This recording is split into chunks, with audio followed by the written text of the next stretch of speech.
Assalamualaikum. Жамат, сколько человек у нас приходит из школы, да? Да, из школы. Жамат, Мубаракова, сын Мубаракова, ему сейчас 4 месяца.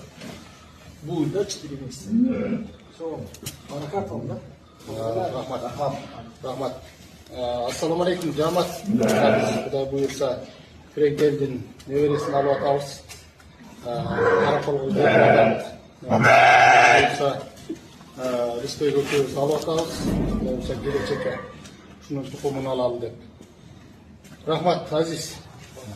Rahmat, berekesi bersin. Maşallah. Mana buni 30 ming dollarga olib o'tamiz buyursa, mana 50 mingdan 40 ga tushib, rahmat.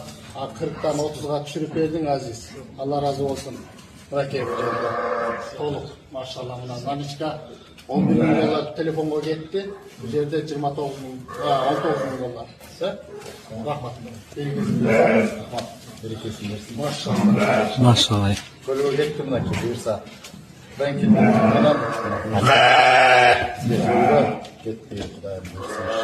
Maşallah. Iki zakatan buyruqta olsun. Allah razı olsun.